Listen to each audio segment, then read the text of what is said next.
The United Nations just made a unilateral attempt to completely annihilate the state of Israel. Here's what happened. All right, folks, let's get into this one. I have to tell you, the title of this story is unbelievable, the one that I'm reading right here.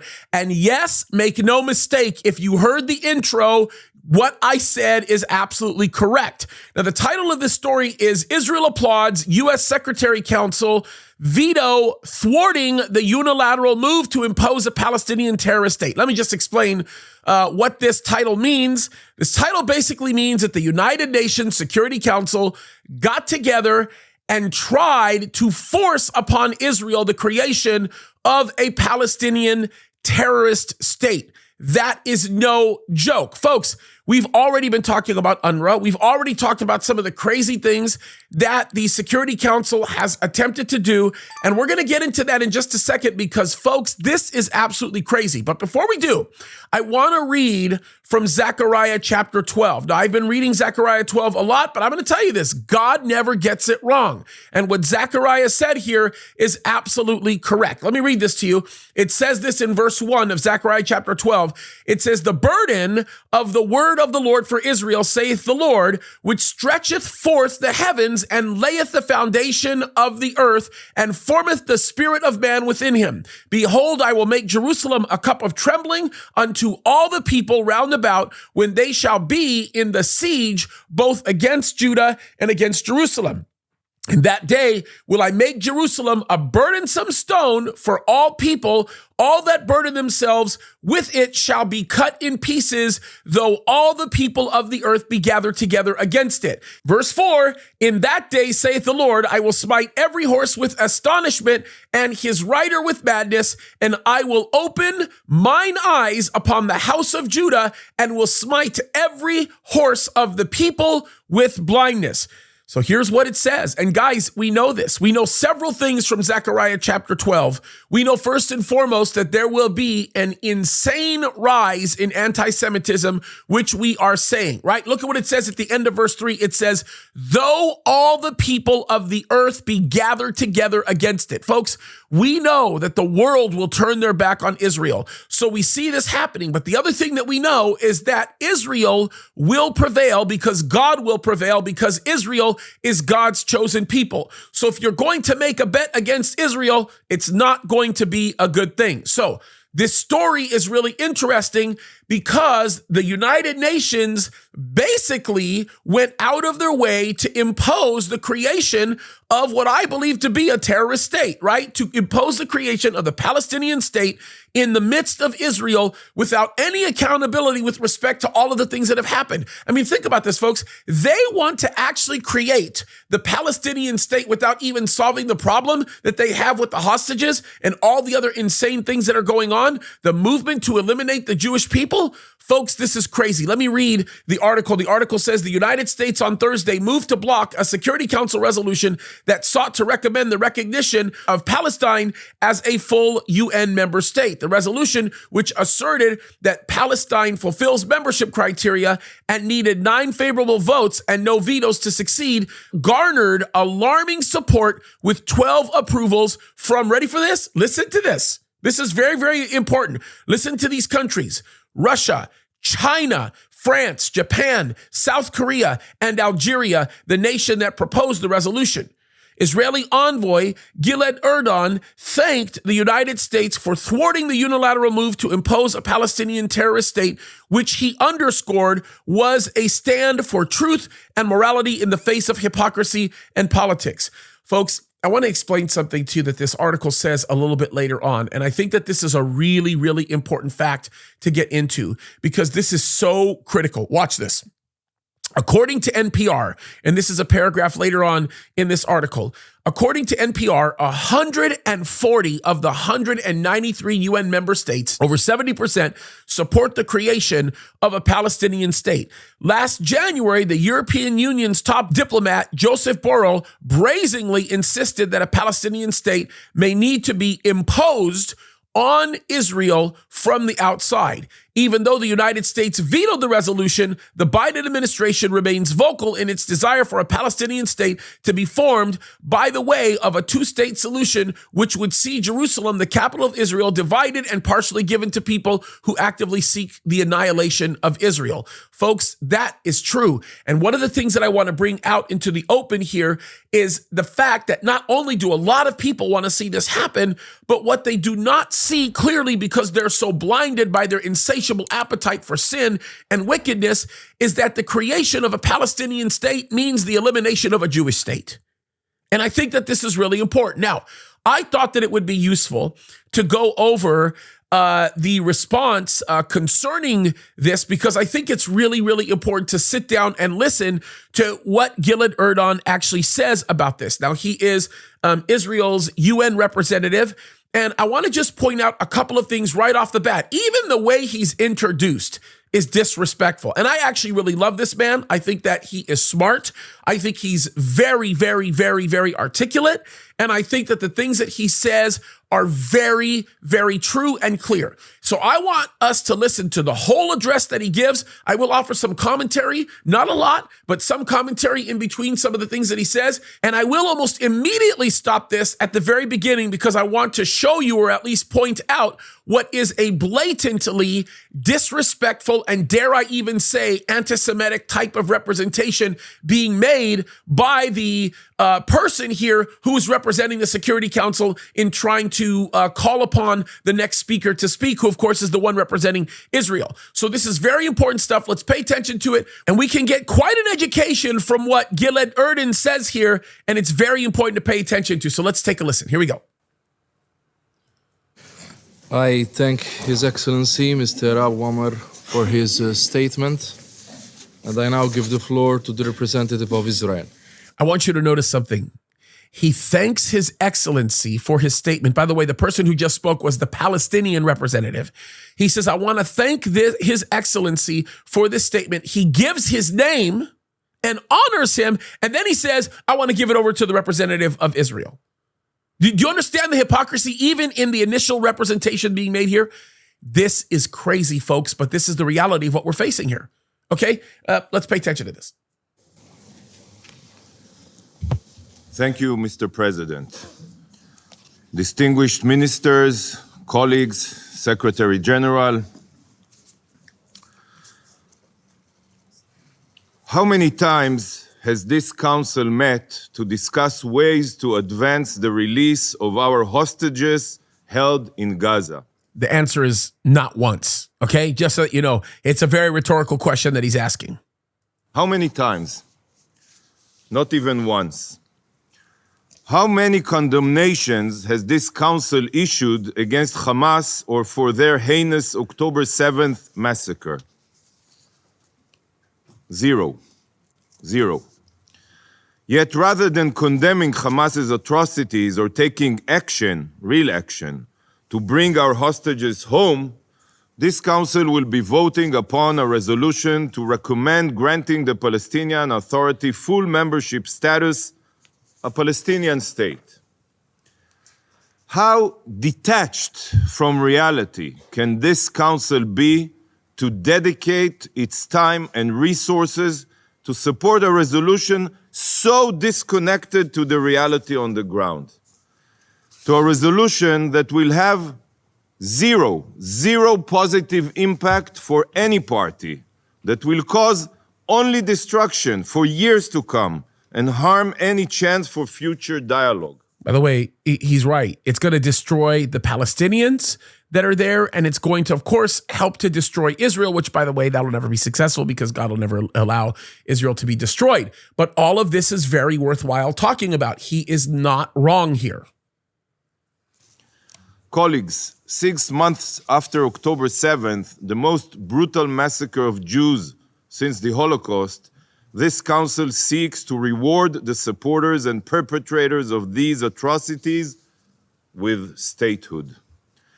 The child-murdering Hamas rapists are watching this meeting and they are smiling. There is no bigger prize for terror than today's meeting. He's right, because look, We've even done this, right? We've shown videos to you guys of these people, these leaders of Hamas, that are actually going out of their way to make the statement that they're not interested in a Palestinian state or a two-state solution. They're interested in a single-state solution, and that involves the elimination of the Jews. Let's go on to watch this. Let me remind everyone, the basic requirement for admission to the UN are A, permanent population, B, defined territory, C, government, and D, capacity to enter relations with other states. But, above anything else, a very important principle stated in Article 4 of the UN Charter is, and I quote, membership in the United Nations is open to all peace-loving states. Peace-loving. What a joke. I'm so glad that he's losing his mind on this. He's actually doing such a good job making the representations, because this is absolutely obscene. There is no peace-loving about what's going on with the Palestinians, Hamas, or any of the people that represent them. There's no peace-loving going on here. This is absolutely crazy. And yes, indeed, it is an absolute joke. Does anyone doubt that the Palestinians fail to meet these criteria? Did anyone hear any Palestinian leader even condemn the massacre of our children? The Palestinian Authority has absolutely no control over Gaza. You all know it. Everyone knows it. But even in Judea and Samaria, entire neighborhoods and cities are ruled by other terrorist gangs. Look at the anger in the Palestinian representatives. I mean, it's ridiculous. And isn't it crazy that they call them the state of Palestine and there is no state of Palestine? Isn't it just in and itself incredibly inflammatory that they would allow that to even be put there? State of Palestine in the UN Security Council meeting. It's absurd. It's not even written in, but they're calling them the state of Palestine.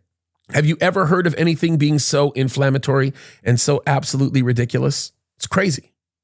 Then others, and the Palestinian Authority, ironically, has no authority. So who is the council voting to recognize today and give full membership status to? Hamas in Gaza, Palestinian Islamic Jihad in Nablus? Who's going to be in charge? Well, this in itself is grounds enough to reject this sick reward for Palestinian terror. The Palestinian Authority is the opposite of a peace-loving entity. The Palestinian Authority not only have not condemned the October 7th massacre, they are also paying monthly salaries to all the terrorists that took part in it, rewarding the rapists. He's not lying. That's actually what's happening. And the UN doesn't care. Why? Because the UN is complicit. They've actually sent people over there to help. It's crazy, you guys. He's absolutely right. Watch what he says next.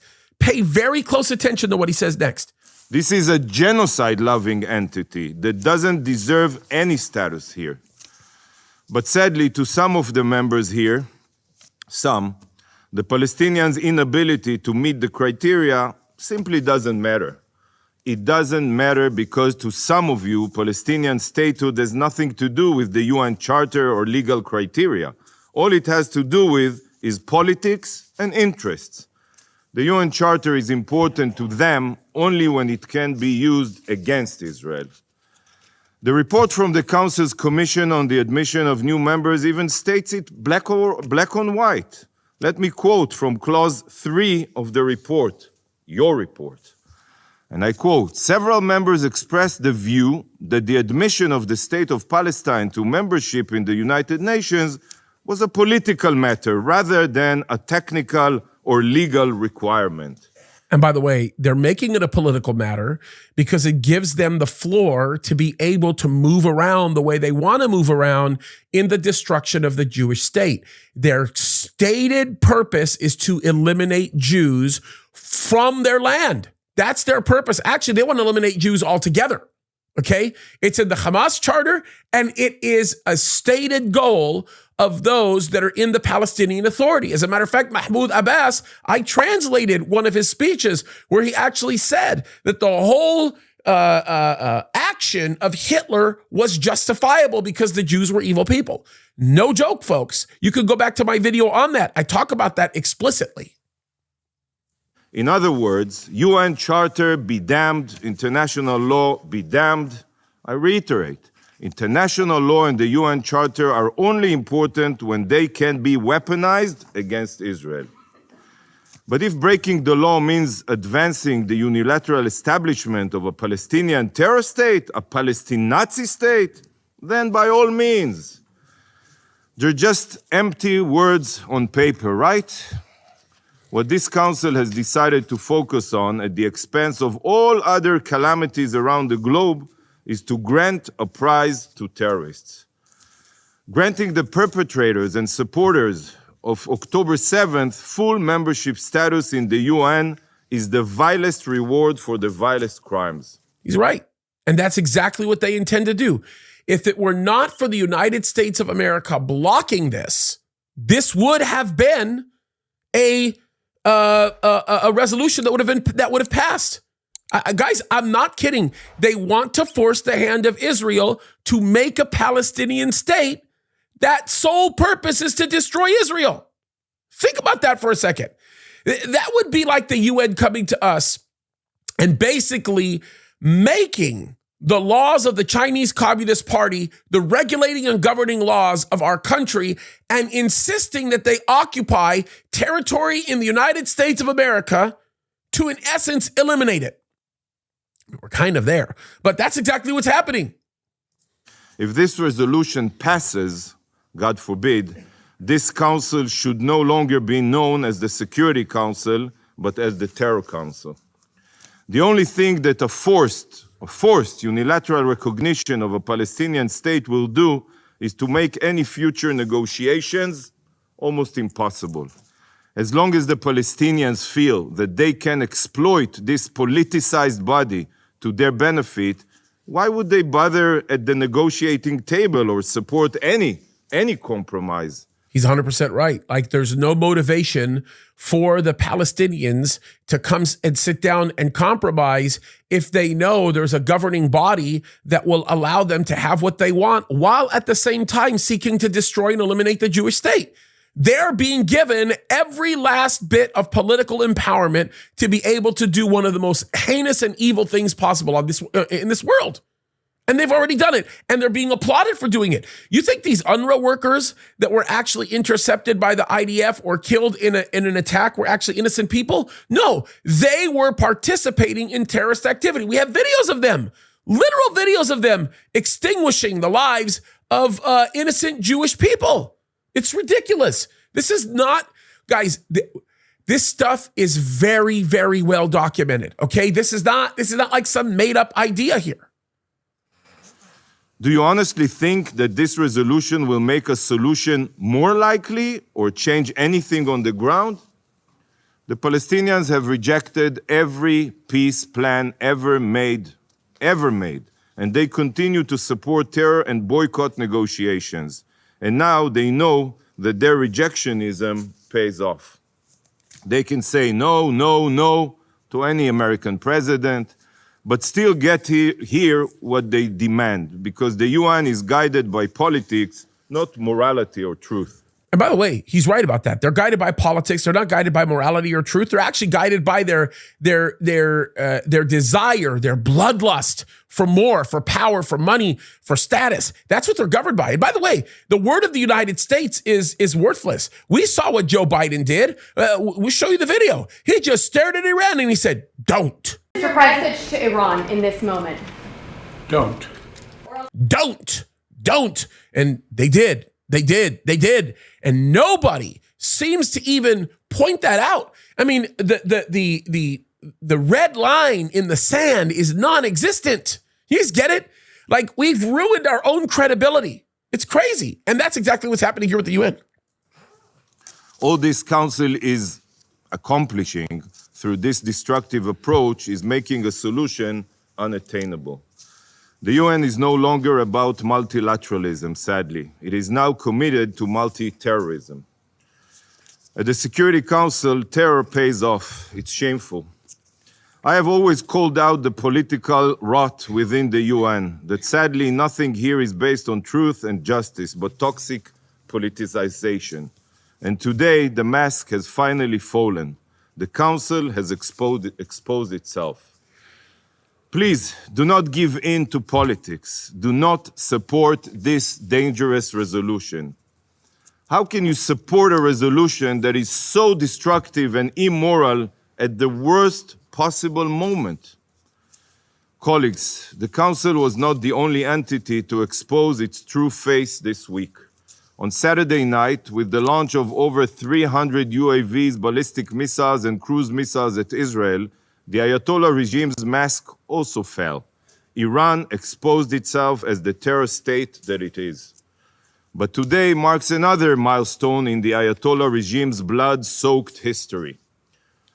On April 18, 1983, a Chevrolet pickup truck packed with 2,000 pounds of explosives sped through the gates of the US Embassy in Beirut, crashed into the building and detonated.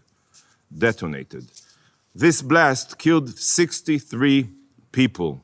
You're talking a lot about embassies and the importance of embassies.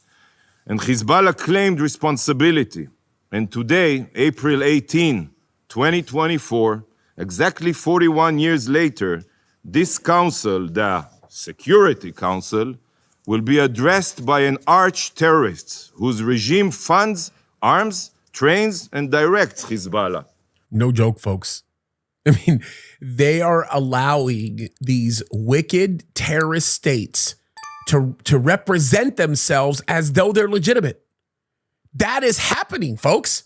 This is what the UN is all about. They're devilish. They're really evil people.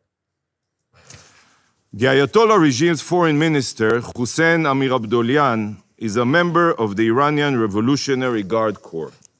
This terror organization, the IRGC, is responsible for carnage, bloodshed, and destruction worldwide. From terror attacks in South America and assassination plots on European and American soil to arms trafficking in Africa and terror sponsorship across the Middle East, the IRGC is in the business of murder. The IRGC is a designated terrorist organization, not only in Israel, not only in the United States, in Bahrain and Saudi Arabia. Both I and my Arab and American colleagues agree that the man who will address this council later today is a terrorist.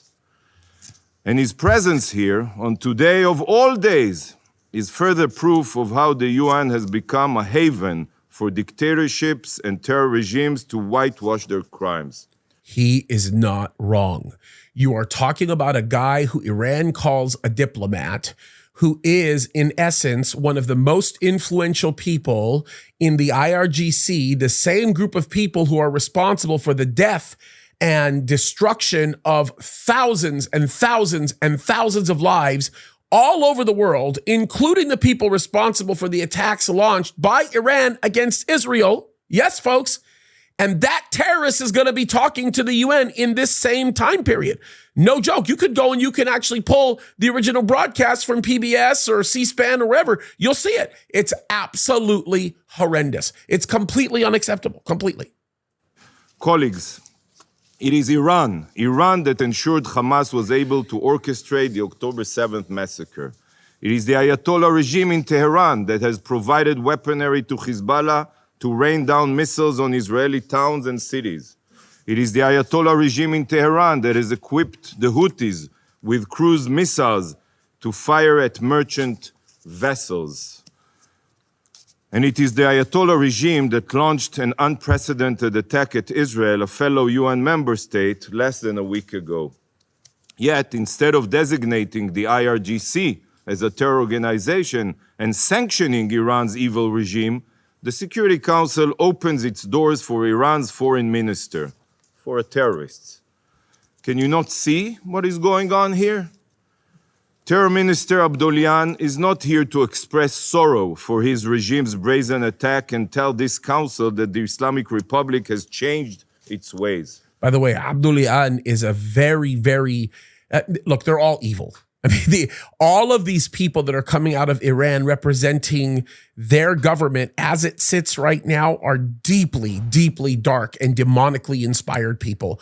They are very, very evil, and they are all terrorists, and they're all complicit in many of the actions, if not all of the actions against Israel that have come in that region. It's crazy how much investment Iran has made in the attack of Israel on a day-to-day basis, folks. We are not joking. I am not joking. This is true. So this objection that Israel is making right now is incredibly important. It's incredibly important. He is here to make a mockery of you. He is here to show you all, in your suits and with your diplomatic niceties, that his country can launch an attack on another member state on Saturday, and then he can come here on Thursday to lecture you all on human rights and international law. Minister Abdolian's presence here today is making this institution a joke. Sadly, it is clear to every dictator and terror state that the UN has lost every ounce of justice, and it is now a blob of politicized plasticine that can be molded however the tyrants choose. And the Council plays along with this destructive charade. Colleagues, if you still believe that this body holds any relevance, then I ask you, I even beg you, what action has been taken by the Council against Iran for its attack against Israel this week? The foreign minister of a genocidal regime will speak here today as his country hurtles towards nuclear weapons. Has this Council taken any action to prevent this? No. Nope, nothing. Instead, we have gathered today to discuss the situation in Gaza. Has it occurred to any of you that the terror minister Abdolian is here to make sure that you focus on Gaza as opposed to his own regime's crimes? Sadly, you are being spoon-fed a script. It was written by Khamenei and edited by Sinwar, a script crafted by terrorists. He is 100% correct. He is 100% correct. This is literally something that is being spoon-fed to the UN by Hamas. This is being spoon-fed by the UN to Iran. This is being spoon-fed by the UN to every single enemy of Israel. It's ridiculous, you guys. I want you to see the insanity of what's actually happening here. Due to Khamenei and Sinwar's script, terrorists commit acts of sheer evil against Israel. They exploit civilians as human shields. And when Israel defends itself, the UN will pressure Israel to a ceasefire and ensure their survival. And by the way, just so that you know, the reason why he keeps bundling together Khomeini and Sinwar is because they're both complicit, right? Sinwar and all of his people have obtained all kinds of funding and training and, I guess for lack of a better term, shelter from Iran or by Iran from all of the consequences of the actions that they continue to give themselves to. It's a wicked group of people led by very demonic and wicked men. No other way to put it. The terrorists know that nothing captivates the UN's attention more than Israel. As long as Israel is defending itself, all other human rights violators can continue committing crimes. Your eyes will remain on Gaza as the rest of the world burns. And this is precisely what is happening today. You sit here focused, again, on Israel, focused on Gaza. We will hear talk of international law, human rights, and many other terms this council loves to toss around. But in reality, this council as a council cares nothing about human rights or international law. You even refused to visit our communities in southern Israel, and I invited all of you, that were devastated by Hamas. Everything is political and distorted. You know better than most that the Ayatollah regime is mere weeks away from nuclear capabilities. This global sponsor has proxies across the region, sowing death and destruction. But Iran has immunity here because this rogue regime has allies here on this council that protect it and its terror proxies. This is the reason why you will never designate Hamas and Hezbollah as terror organizations, despite the whole world knowing that they are. It's disgusting. A war still rages in Ukraine. I want to say this. It's disgusting. It's disgusting that they continue to not acknowledge Hamas and Hezbollah as terrorist organizations. It's disgusting that they do not acknowledge Iran as a terror state. Now he brings up Ukraine. This is going to get interesting. Listen to this. As the country that started it sits here on this council preaching about peace and the defense of civilians. This is a backwards world. This week, we mark the 1-year anniversary of the war in Sudan. Millions have fled their homes. Millions more starve. Countless civilians have been murdered. Since the start of the war in Sudan, has this council held a single minister-level meeting on the atrocities? No. By the way, just so that you know, the government of Sudan, which, by the way, is also recognized by the UN, is responsible for the atrocious killings of millions and millions and millions, and not 20,000, 30,000, 50,000, 100,000, millions of Sudanese lives are being lost. That is not an exaggeration, by the way. And let's not even get into Azerbaijan, or let's not get into Armenia, or let's not get into some of the things that are going on in other African nations. Let's not get into the problems with Tunisia or Sahara or any of these other areas.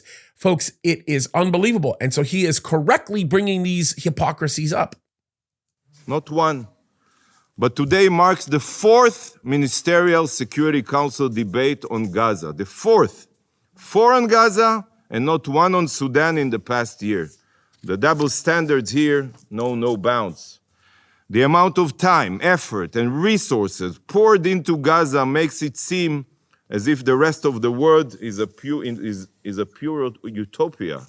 That outside of Gaza, we live in a carefree world. Hakuna Matata. The only people this meeting serves, and I reiterate, are Ayatollah Khamenei and Yahya Sinwar. Some of you may think that you are serving the Palestinians, but you're not. By holding this meeting, you are aiding Khamenei and Sinwar. They control the agenda here, and hardly any of you seem to notice. By the way, he's right. By continuing to do what they're doing, right, Khomeini and Sinwar's purposes are being furthered, which is, in essence, the attempt to destroy the Jewish state at the expense of the Palestinian people. And by the way, look, a lot of the Palestinian people love it. They're very much in support of all of this nonsense. So even the ones that are innocent are the ones that are going to suffer the most. It's terrible. And there's a lot of them, by the way. Not a lot of them. Colleagues, if the UN cannot prevent wars or defend human rights, it has lost any reason to continue operating. The day will come when this organization will be shuttered.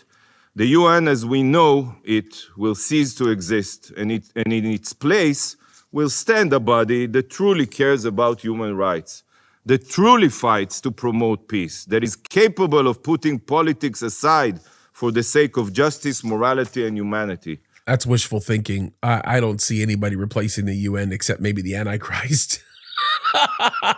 And that's not going to be very nice after a while. And when that day comes, and it will, this meeting and the vote to force the establishment of a Palestinian Nazi state will be remembered as catalyst of the UN's collapse. A meeting where the world burned, but all that concerned the Security Council was helping terrorists in Gaza survive. A meeting where a terror entity could be given full membership status. This is how far the UN has fallen. And this is why the UN, in its current format, has no future. I truly pray for brighter days, for a time where the UN can successfully combat the forces of darkness, not welcome them and be influenced by them. Thank you, Mr. President. Listen to what he does after the speech is given. Listen to this. I thank the representative of Israel for their statement. I shall now make a... Did you notice? I thank the representative of Israel for their statement. He will not even acknowledge the man's name. Yet when he introduces the terrorist leader of Iran, when he talks about the terrorist leaders of Palestine, he will continue to acknowledge their names personally, but he refuses to give any type of human acknowledgement to a man who is standing up for righteousness. I now give the floor to His Excellency Mr. Ziad Abu Amr, Special Representative of the President of the Observer State of Palestine. I now give the floor to His Excellency Mr. Hussein Amir Abdullahian, Minister of Foreign Affairs of the Islamic Republic of Iran. And I now give the floor to the representative of Israel. That's the kind of evil that we are looking at. I want to read one verse to you. And I think that this verse is a very, very good way, a very correct way to end this discussion. Let me give it to you right now. Here it is, Jeremiah chapter 31, verses 35. I'll start right at verse 35. It says this: Thus saith the Lord, which giveth the sun for light by day, and the ordinances of the moon and of the stars for a light by night, which divideth the sea when waves thereof roar. The Lord of hosts is his name. If those ordinances depart from before me, saith the Lord, then the seed of Israel also shall cease from being a nation before me forever. Thus saith the Lord, if heaven above can be measured, and the foundations of the earth searched out beneath, I will also cast off the seed of Israel for all they have done, saith the Lord. Behold, the days come, saith the Lord, that the city shall be built to the Lord from the tower of Hananeel unto the gate of the corner. And the measuring, notice this, and the measuring line shall yet go forth over against it upon the hill of Gareb, and shall compass about Goath, and the whole valley of the dead bodies and of the ashes, and all the fields unto the brook of Kidron, unto the corner of the horse gate towards the east, shall be holy unto the Lord, and it shall not be plucked up nor thrown down any more forever. Think about what God is saying here. He's saying, look up at the moon, the sun, and the stars. If those ordinances still exist, so will my people. We need to wake up and recognize what's going on. I think the United States of America just extended its life for maybe another day or two. And I'm talking about a literal day or two. I'm talking about a metaphorical day or two by voting against this terrible, terrible, terrible resolution. But folks, this is getting bad. We are getting near the end. We are seeing it. Look, I can never, nor will I ever be able to tell you when Christ is going to rapture his church. But I can tell you this, we are undoubtedly in that place where all of that is imminent, because we are seeing what the Bible says we should expect in the last days. The anti-Semitism is growing. And I want to just finish off by saying this. If you want to be on the right side of history, you better look at Israel the way God looks at Israel. And it's very plain and very obvious in the scriptures. It's that simple. God bless you guys.